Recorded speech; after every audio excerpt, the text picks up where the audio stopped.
I did a trip to the beach to get away from it all. My buddy was trying to make a joke. He's like, did you do anything to prepare for your trip to Cancun? And I was like, yeah, a vasectomy. I think we can all agree, man or female, we're out for the fucking, not for the breeding out in these streets, okay? That's statistically too many of you are saying yes to that, all right? So my vasectomy was truly a story where I got to experience that camaraderie and brotherhood amongst men, right?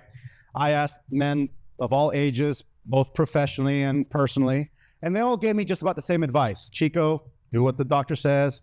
Don't ice it up. Don't let anything touch it. Don't try to have sex. Chico, just sit at home and do nothing 4 to 5 days. You'll be fine. To which I was like, be in bed 4 to 5 days doing nothing with my PlayStation?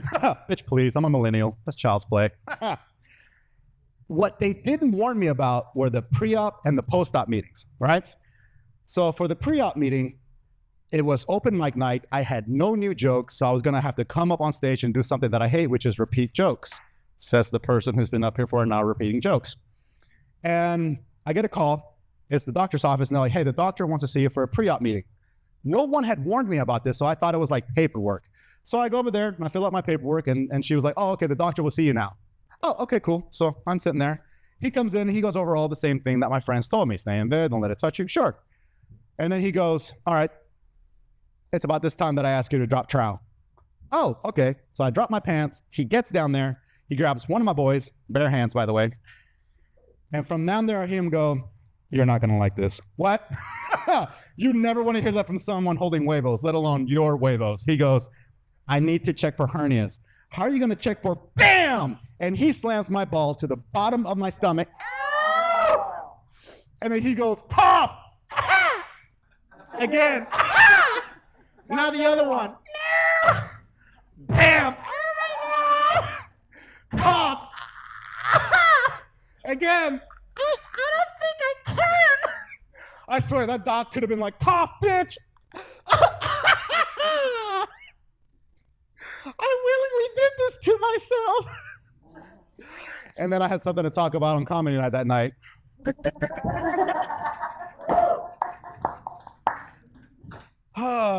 So there was no story with the vasectomy. It went great. I got nothing with it. The post-op meeting, though, you have to wait 3 months after you do your vasectomy, and you have to still have protected sex because you can still get someone pregnant. You still got boys in the chamber. And for the post-op meeting, they give you this really official-looking packet. It's got instructions and like a cup that one would use for like a urine sample, right? And the instructions say you got within 45 minutes to deposit the sample, to bring it to the lab at a specific temperature, and I knew I was going to fuck all that up, right? So I called the lab. They're like, yeah, you can come up here and you can do it in person. Cool. Side note, Shop at bought me a Christmas gift. It was a Hawaiian t-shirt with my face all over it. I wore it to work that day. I loved it. My friends loved it. She knew that I wore it. She wanted a photo. She works next to the lab. So I was like, hey babe, I'll explain later, but let's just make a selfie. Let's do it in person. I'll explain later why, right? I get to the lab and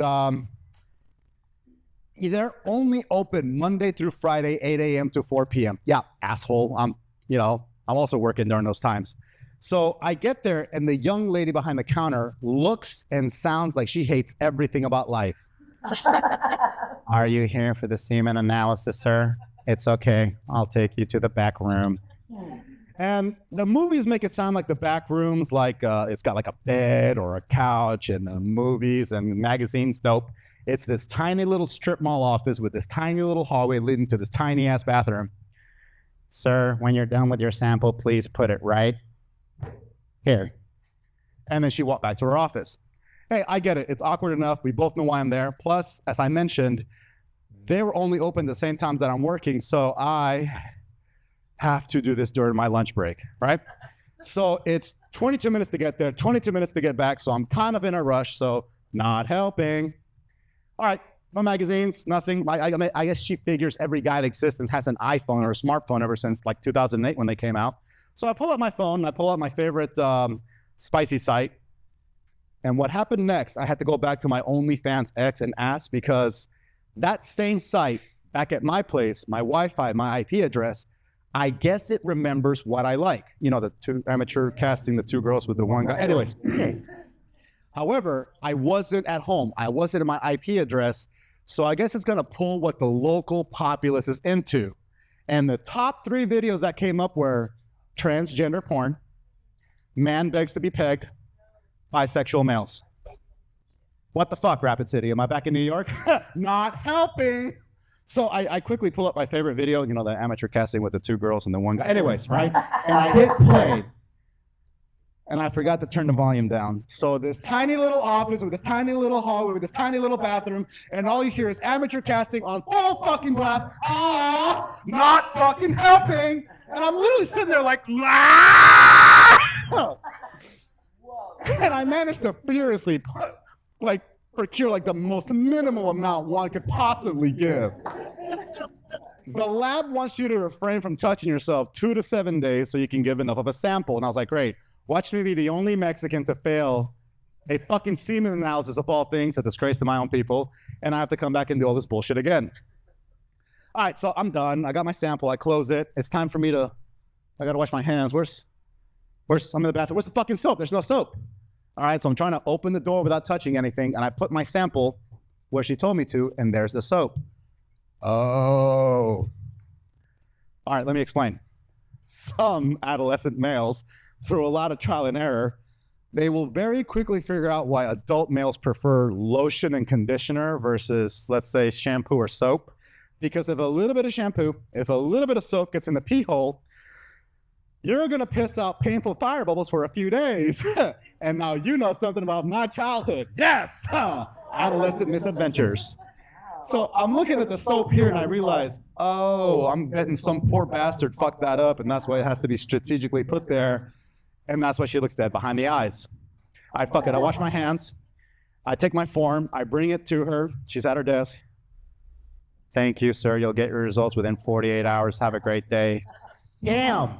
I have never prayed for someone to get more laid than me, but please come down and bless her. Make her not this, right? I go next door. Shopback comes out and goes, hey, why'd you want to do it in person versus, just sending me a photo? I had a vasectomy 13 weeks ago. You work next to the lab. Do the math. Cheese.